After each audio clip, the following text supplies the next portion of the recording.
दोस्तों, straight of Hormuz को लेकर के लगातार अभी जो एक गतिरोध है वो बना हुआ है, तातुल बरकरार है। अमेरिका और ईरान बातचीत करना भी चाहते हैं। अमेरिका चाहता है कि डायलॉग हो, लेकिन एक दूसरे के जो शराइत है उनको पूरा करने की कोई कोशिश नहीं कर पा रहा है, ऐसा लग रहा है। क्योंकि अगर ये बात मान ली गई होती तो इसमें समझौता हो चुका होता। फिलहाल जो मामला सामने है वो यही है कि एक तरफ ईरान जो है स्ट्रेट ऑफ हॉर्मुज पर से अपना कंट्रोल छोड़ने को तैयार नहीं है, वहीं दूसरी तरफ अमेरिका ने ईरानी बंदरगाहों के आसपास ब्लॉकेड लगा रखा है। अब यह तातुल कब तक जारी रहेगा, इसका असर पूरी दुनिया पर पड़ रहा है।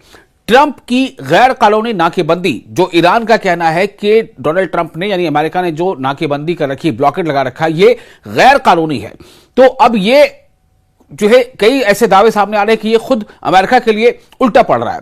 ईरान मजबूत खड़ा है, अमेरिकी इकोनॉमी पर बुरा असर पड़ा है। क्या इस बारे में रिपोर्ट्स है वो आपको हम बताएंगे। रिपोर्ट्स के मुताबिक अमेरिकी राष्ट्रपति डोनाल्ड ट्रंप ने अपने सहायकों को ईरानी बंदरगाहों की लंबी नौसैनिक यानी नेवल ब्लॉकेड की तैयारी करने की हिदायत दी है। यह जोखिम भरा कदम इस्लामिक रिपब्लिक ऑफ ईरान की मईशत को कमजोर करने के लिए है।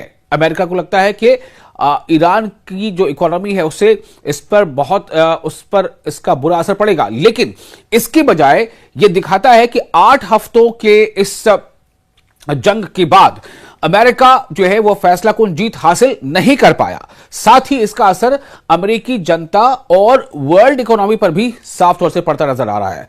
बैठकों में जितने भी हुई हैं, बैठकों में जिनमें हाल की सिचुएशन रूम चर्चा भी शामिल है, डोनाल्ड ट्रंप ने सीधे बमबारी फिर से शुरू करने या पूरी तरह पीछे हटने के बजाय ब्लॉकेड जारी रखने का फैसला किया। यह फैसला 7 अप्रैल के जो सीज फायर का जो फैसला था, सीज फायर को लेकर जो ऐलान किया गया था 7 अप्रैल के सीज फायर के बाद आया, जिसने ऑपरेशन एपिक फ्यूरी के तहत अमेरिका इस्राएल के हवाई हमलों के सबसे जो शदीद हमले थे उसको रोका था। इन हमलों में ईरान में जितने भी सिविल इंफ्रास्ट्रक्चर था उसको काफी नुकसान पहुंचा था, इसमें कोई दो राय नहीं है। वहां पर नुकसान हुआ था, फिर भी अमेरिका समुद्री दबाव बनाए हुए है, जिससे शिपिंग पर असर पड़ा है और हॉर्मुज जल डब्रू मध्य, जिसे स्ट्रेट ऑफ हॉर्मुज कहा जाता है, उससे गुजरने वाला जो ट्रैफिक है वो काफी कम हो गया है, बहुत हद तक कम हो गया है। ईरान ने मजबूती दिखाते हुए तनाव कम करने के लिए 3 फेजेस का प्रपोजल दिया।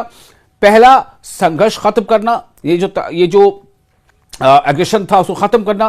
फिर हॉर्मुज स्ट्रेट को सुरक्षित बनाना, यानी कि उसको एक सेफ्टी सिक्योरिटी मुहैया कराना जिसमें ईरान का अपना एक रोल होगा, और साथ ही आवाजाही के लिए उसे खोल देना। और बाद में बड़े मुद्दों, यानी बड़े मुद्दों है उनको बाद में उस पर बातचीत किया जाए, जैसे जो न्यूक्लियर को लेकर के बातचीत होनी है उस पर चर्चा करना। तो डोनाल्ड ट्रंप ने इस प्रपोजल को यह कहते हुए खारिज कर दिया कि ईरान ईमानदारी से बातचीत नहीं कर रहा है, जबकि हकीकत जो है वो ये है कि प्रपोजल जो है वो फिलहाल इसे ह्यूमैनिटेरियन ग्राउंड पर और इकोनॉमिक के मुद्दों के आसपास यानी आर्थिक मुद्दों को अलग रखने की कोशिश थी। वहीं अमेरिका कड़े और एक तरफा शर्तों पर अड़ा हुआ है। ईरान पर दबाव डालने की कोशिश उल्टी पड़ रही है। जहां अमेरिका कहता है कि उसकी नाकेबंदी यानी उसका ब्लॉकेड ईरान की इकोनॉमी को नुकसान पहुंचा रही है, वहीं ईरान ने ऑल्टरनेट रास्ते, जिसके कहते हैं गुप्त जहाज नेटवर्क, ऑल्टरनेट विकल्प, ठीक है, और उससे इलाकाई साझेदारियों के जरिए असर को कम किया है। क्योंकि बहुत सारे ऐसे दूसरे रास्ते हैं जो उसके ऑल्टरनेट हैं और उसमें उतना ट्रैफिक नहीं है जो स्ट्रेट ऑफ हॉर्मुज की तरह से, लेकिन ये ऑप्शन ईरान के पास है जिससे उसने उसके ऊपर जो असर हो सकता था उसको थोड़ा कम किया है। और यही वजह है कि ईरान इसको लंबे वक्त तक उस ब्लॉकेड का सामना कर पा रहा है। ईरान की तरफ से बातचीत की कोशिशें भी हुई हैं, लेकिन कमजोरी से नहीं, बल्कि बहुत ही स्ट्रांगली। और ऐसा नहीं है कि झुककर या किसी भी हाल में उसको समझौते को मान लेने पर। जो माहिरीन हैं इस ताल्लुक से, जिनके पास एक्सपर्टीज है, उनका मानना है कि ईरान इस दबाव को लंबे वक्त तक झेल सकता है, जबकि अमेरिका को एनर्जी का जो एक बहरान है, ऊर्जा संकट है और वर्ल्ड लेवल पर इसका जो एक असर पड़ रहा है, उसका जोखिम अमेरिका को झेलना पड़ सकता है। पेट्रोल की कीमतें बढ़ चुकी हैं, कच्चे तेल की कीमतें बढ़ चुकी हैं। जो ताजा कीमत है कुछ घंटों पहले तक की वो थी $117 फी बैरल। अमेरिका में औसत कीमत $4 प्रति गैलन से ऊपर पहुंच गई है। जिससे आम लोगों पर बोझ बढ़ा है और डोनाल्ड ट्रंप की जो मकबूलियत है वो भी बहुत कम हो गई है। मकबूलियत का ग्राफ, पॉपुलैरिटी ग्राफ बहुत नीचे आ गया है। हाल की जानकारी के मुताबिक अमेरिकी जो नौसेना है यानी नेवी है, उसने कई जहाजों को रोका है और कुछ को मोड़ दिया है, जो ब्लॉकेड लगाया है वहां पर, जिससे वर्ल्ड ट्रेड के एक अहम इस स्ट्रेट पर, अहम मार्ग पर तनाव बढ़ गया है। वहीं ईरान ने भी इलाके में अपनी सुरक्षा के अधिकार के तहत सख्त रद्देअमल का इजहार किया है, सख्त रद्देअमल दिया है। इस बीच यूएई का ओपेक से बाहर निकलने का फैसला, इलाकाई जो वहां सूरत हाल है या इसको लेकर के जो एक समीकरण है उसमें काफी बड़ा बदलाव है, उसका साफ इशारा दे रहा है। बहुत सारी चीजें उसके वजह कर सामने आ रही हैं। मैक्सिमम प्रेशर यानी ज्यादा से ज्यादा दबाव का ये जो कायदा है उसका मकसद ईरान को ऐसा समझौता करने पर मजबूर करना है जिससे ईरान का जो न्यूक्लियर प्रोग्राम है वो खत्म हो जाए। ये अमेरिका की कोशिश है, लेकिन ईरान के लीडर्स ने यह साफ कहा है कि वो दबाव या धमकी के तहत बातचीत नहीं करेंगे। कई बार वो दोहरा चुके हैं, अलग अलग फ्रंट पे ये बातें हो चुकी हैं और इसमें ईरान के जो पार्लियामेंट है वहां के स्पीकर है बाकर कालिबाख, उन्होंने भी बात कह दी है। आईआरजीसी को जो हेड कर रहे हैं उन्होंने भी बात कह दी है। तो कई जराये से बात सामने कर दी गई है कि ईरान किसी भी ऐसे समझौते के लिए तैयार नहीं है जो दबाव के तहत या धमकियों के तहत कराए जाने की कोशिश अमेरिका की है। अब सही बात है कि जो मीडिएशन हो रहा है, जो पाकिस्तान की तरफ से जो मीडिएशन की कोशिश हो रही है, तो मीडिएशन के जरिए डिप्लोमेसी भी अमेरिका के सख्त जो नीति की वजह से आगे नहीं बढ़ पा रही, क्योंकि अमेरिका उसमें लचक दिखा नहीं पा रहा है। अब आपको बताते हैं कि इस पूरे मामले से जुड़ा और कई ऐसा इशू है, कई ऐसी चीजें हैं जो इसके साथ साथ चल रही हैं। एक तरफ आपको याद होगा कि दरअसल अमेरिका ने ईरान पर जो हमला किया था वो हमले की वजह क्या बनी थी, चूंकि इसराइल गजा पर लगातार हमले कर रहा था, ईरान इसको लेकर के बार बार इसराइल को रोक टोक कर रहा था, इसराइल के इस हमले पर क्वेश्चन उठा रहा था। अब इसराइल ने जो वर्ल्ड में या अमेरिका के बहुत से कमेंटेटर ऐसा कह चुके हैं कि दरअसल अमेरिका को ईरान के खिलाफ जंग में इसराइल ने खींच लिया है और ये अमेरिका की सीधी जंग है ही नहीं। ये इसराइल चाहता था कि अमेरिका जो है वो ईरान से भिड़ जाए और किसी सूरत में इसराइल इसमें कामयाब हो गया। लेकिन इसराइल के साथ मामला क्या है, इसराइल जो है उसने गजा का मुहासरा कर रखा था। लगभग 2 सालों तक इसराइल ने गजा पर बमबारी की और उसके बाद अब सीज फायर जो है वहां पर हुआ, उस सीज फायर को लगभग 2 महीने होने को है, लेकिन इस दौरान भी फिलिस्तीन में, गजा की पट्टी में, वेस्ट बैंक में इसराइली कार्रवाई लगातार जारी है।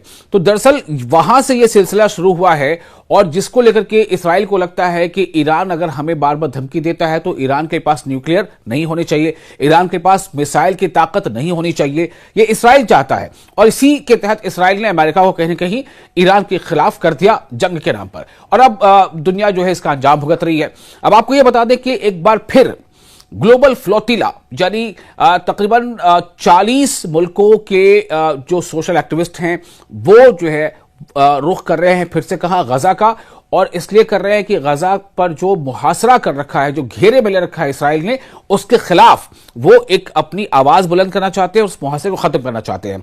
इससे पहले भी एक बार तकरीबन 5-6 महीने पहले ये जो एक फ्लोटिला पहुंचा था और काफी इसकी सुर्खियों में वो बात आई थी। काफी जो एक्टिविस्ट थे उन्हें इसराइल की जो पुलिस है, जो सेना, उसने गिरफ्तार भी कर लिया था, डिटेन कर लिया था, फिर बाद में उन्हें रिहा किया गया। तो एक बार ये फिर कोशिश है, गजा का मुहासरा तोड़ने की एक बार फिर कोशिश है। इटली के साहिलों से रवाना हुआ है फ्लोटिला, पहुंचा यूनान। 39 मुल्कों के एक्टिविस्टों को रोकने की भी हो रही है कोशिश।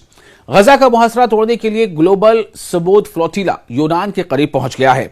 ग्लोबल सबूत फ्लोटिला गजा की पट्टी पर मुसल्लत जालिमाना मुहासरे को, घेराबंदी को तोड़ने की कोशिशों के तहत इटली के साहिलों से रवाना होने के चंद दिन बाद यूनानी साहिलों के सामने बैनुल अक़वामी पानियों में, इंटरनेशनल वाटर में पहुंच चुका है। मुकर्ररा मंसूबे के मुताबिक फ्लोटिला आइंदा मरहले में तुर्की और यूनान की बंदरगाहों से आने वाले जहाजों और कश्तियों के एक इजाफी ग्रुप के साथ मिलेगा, जिसका मकसद अपनी आखिरी मंजिल की जानिब रवाना होने से कबल इस बहरी काफिले को यकजा करना है। फ्लोटिला के तर्जुमानों ने इस बात की तस्दीक की है कि मिशन बहार सन 2026 अपने तयशुदा शेड्यूल के मुताबिक जारी है। हालांकि इसे रोकने के लिए आलमी सतह पर सियासी और कानूनी दबाव भी डाला जा रहा है और इसमें इसराइल पेश है। उन्होंने मजीद कहा है कि 39 देशों के कारकुनों को ले जाने वाले जहाज अपनी पेशकदमी जारी रखे हुए हैं।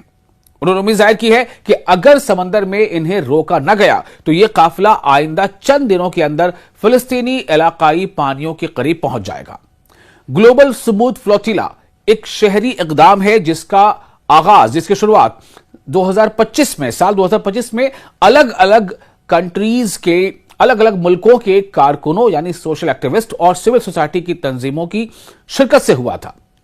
इसका मकसद गजा की पट्टी तक इंसानी इमदाद पहुंचाना, ह्यूमैनिटेरियन एड पहुंचाना और मुसल्लत करदा मुहासरे को तोड़ना है, जबकि माजी में ऐसी कई कोशिशें की जा चुकी हैं जिनका इख्तिताम काबिज दुश्मन की तरफ से यानी इसराइल की तरफ से बहरी जहाजों को रोकने और उनमें सवार शुरका यानी जितने भी लोग उसमें सवार थे, जो सोशल एक्टिविस्ट थे, उनको हिरासत में लेने पर हुआ था। अक़वाम मुत्तहिदा यानी यूनाइटेड नेशंस के हाई कमिश्नर बराए इंसानी हुकूक के स्पोक्स पर्सन समीनुल खैतान ने ग्लोबल स्मूथ फ्लोटिला की रवानगी के मौके पर काबिज इसराइली हुक्काम पर जोर दिया है कि वो जिंदगी की बुनियादी जरूरियात पर आयद तमाम पाबंदियां खत्म करें और गजा की पट्टी तक इंसानी हमदर्दी की बुनियाद पर मदद यानी इमदाद की रिसाई की इजाजत दें। समीनुल खैतान के ये बयानात जेनेवा में अक़वाम मुत्तहिदा के यानी संयुक्त राष्ट्र संघ के दफ्तर में मुनक़िदा हफ्तावार प्रेस ब्रीफिंग के दौरान सामने आए।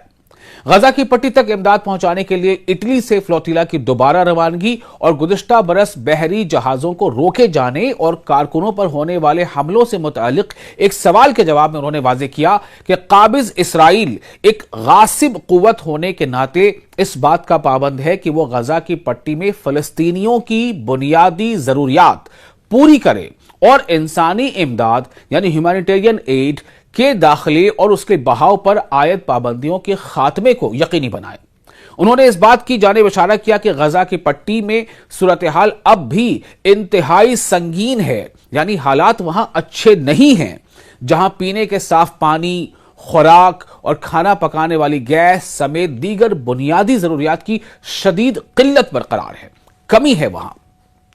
इसी तनाजुर में इतवार के रोज इटली के जजीरे सकीला से ग्लोबल स्मूथ फ्लोटिला के मिशन रबी 2026 साल 2026 के जहाज तमाम तर तैयारियों की तकमील के बाद रवाना हुए, जिनका मकसद गजा की पट्टी पर मुसल्लत जालिमाना मुहासरे को, जालिमाना घेराबंदी को तोड़ना और इंसानी मदद पहुंचाना है।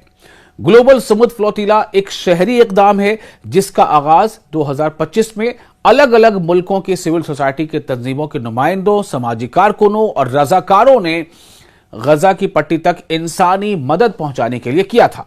आबनाए हुर्मुज यानी स्ट्रेट ऑफ हुर्मुज में खलल से चिप्स और खाद की सप्लाई को खतरा। खाद की बड़ी मिकदार खलीज में फंसी हुई है, खाड़ी देशों में फंसी हुई है, जिससे आलमी खुराक की सप्लाई मुतासिर हो सकती है। आलमी खुराक जी, वर्ल्ड फूड का जो सप्लाई चेन है उस पर असर पड़ सकता है। चिप बनाने वाली अहम गैसों की कमी से टेक्नोलॉजी इंडस्ट्री भी मुतासिर हो सकती है। आबनाए हुर्मुज यानी स्ट्रेट ऑफ हुर्मुज में रुकावट से तेल और आलमी तिजारत पर तवील मुद्दती दबाव पड़ सकता है। आबनाए हुर्मुज यानी स्ट्रेट ऑफ हुर्मुज में खलल से चिप्स और खाद की सप्लाई को शदीद खतरा है। दोस्तों, आप देख रहे हैं न्यूज़ 18 का सोशल मीडिया प्लेटफॉर्म। मैं हूं आपका मेजबान विशाल। मशरिक़ वस्ता यानी मिडिल ईस्ट में कशीदगी की वजह से स्ट्रेट ऑफ हुर्मुज के रास्ते जहाज रानी में शदीद रुकावट आ रही है, जिससे दुनिया भर में तवानाई, खुराक और टेक्नोलॉजी की सप्लाई मुतासिर हो रही है। यह रास्ता आलमी तेल और खाद की तरसील के लिए बहुत अहम है। माहिरीन के मुताबिक खलीज फारस के ममालिक दुनिया की तकरीबन 45% यूरिया, ध्यान से सुने, जो माहिरीन कह रहे हैं, जो एक्सपर्ट्स इस बारे में बता रहे हैं, उनके मुताबिक खलीज फारस के देशों, ये खलीज फारस के जो ममालिक हैं, वो दुनिया की तकरीबन 45% यूरिया खाद फराहम करते हैं। 45% यानी लगभग आधी। मगर जंग और रुकावटों की वजह से पैदावार और तरसील यानी उसका जाना, उसका ट्रांसपोर्टेशन दोनों मुतासिर हो रही हैं। कई जहाज खाद लेकर फंसे हुए हैं, जिससे आलमी खुराक की पैदावार पर भी असर पड़ सकता है। क्योंकि कुछ देशों में, ज्यादातर देशों में अब खेती का सीजन शुरू हो रहा है, उससे पहले उनको खाद की जरूरत पड़ सकती है। उनमें एक हमारा देश भारत भी है। इसी तरह सेमीकंडक्टर यानी चिप बनाने के लिए जरूरी गैसें जैसे नियॉन, क्रिप्टॉन और जेनॉन की सप्लाई भी मुतासिर हो रही है, जो टेक्नोलॉजी और एआई इंडस्ट्री के लिए खतरा बन सकती है। तो खाद की बड़ी मकदार खलीज में फंसी हुई है, जिससे आलमी खुराक की सप्लाई मुतासिर हो सकती है। चिप बनाने वाली अहम गैसों की कमी से टेक्नोलॉजी इंडस्ट्री मुतासिर हो सकती है। स्ट्रेट ऑफ हॉर्मुज़ में रुकावट से तेल और आलमी तिजारत पर तवील मुद्दती यानी लॉन्ग लास्टिंग असर पड़ सकता है और इससे महंगाई काफी बढ़ सकती है। यह काफी अहम है और यह सब का महवर है स्ट्रेट ऑफ हॉर्मुज़। अगर स्ट्रेट ऑफ हॉर्मुज़ पर यह तातुल यूं ही बरकरार रहा तो अमेरिका की इस कोशिश से पूरी दुनिया को और ज्यादा इसका खामियाजा भुगतना पड़ेगा। जैसा कि बार बार ईरान यह कह रहा है कि स्ट्रेट ऑफ हॉर्मुज़ पर हमारी जो तहफ़्फ़ुज़ाती जो हमारा कंट्रोल है वो बरकरार रहेगा। वो 28 फरवरी के हमले जो ईरान पर हुए हैं उससे पहले की सूरत में वापस नहीं लौटेगा, क्योंकि जो यहां से गुजरेगा उसे हम हिफाजत और तहफ़्फ़ुज़ फराहम करेंगे और इसलिए हमारा कंट्रोल इस पर होगा। वहीं दूसरी तरफ चूंकि अमेरिका ने ईरानी बंदरगाहों के आसपास ब्लॉकेट लगा रखा है, जिसे ईरान बहुत ही सब्र तहम्मुल के साथ बर्दाश्त कर रहा है और उसने अपने जहाजों के लिए ऑल्टरनेट रास्ता भी, जो गुप्त रास्ता कहा जाता है समंदर का, उसे अपना लिया है। ईरान की दरअसल कोशिश यह है कि अमेरिका के इस अमल से दुनिया को यह पता चले या दुनिया को यह एहसास हो कि दरअसल दुनिया के सामने अगर एक बुहरान और एक संकट जो गहराता जा रहा है तो उसका जिम्मेदार ईरान नहीं बल्कि अमेरिका है। अमेरिका को यह लग रहा है कि वो ईरान की इकोनॉमी को नुकसान पहुंचा रहा है, लेकिन दरअसल इसका असर लगभग कई देशों पर पड़ रहा है। अभी हाल ही में जर्मन चांसलर फ्रेडरिक मर्ज ने भी कहा था कि दरअसल इस पूरे बातचीत के जो मरहले जो चल रहे हैं उसमें ईरान का अपर हैंड है। ईरान अमेरिका से बातचीत अपनी शर्तों पर करना चाहता है। अमेरिका इस जंग से खुद को बाहर निकालना चाहता है, जो निकाल नहीं पा रहा है खुद को इससे बाहर। तो कहीं ना कहीं उन्होंने ये बताया था कि अमेरिका जो है इसमें फंस गया। अब अमेरिका के ऊपर यह धीरे धीरे दबाव बनता जा रहा है कि अगर वो ब्लॉकेट खत्म नहीं करता है तो उसके वजह कर पूरी दुनिया में जो भी परेशानी इसको लेकर बढ़ेगी तो लोग या फिर तमाम देश ज्यादातर जो है वो उनका गुस्सा अमेरिका की तरफ हो जाएगा, ना कि ईरान की तरफ।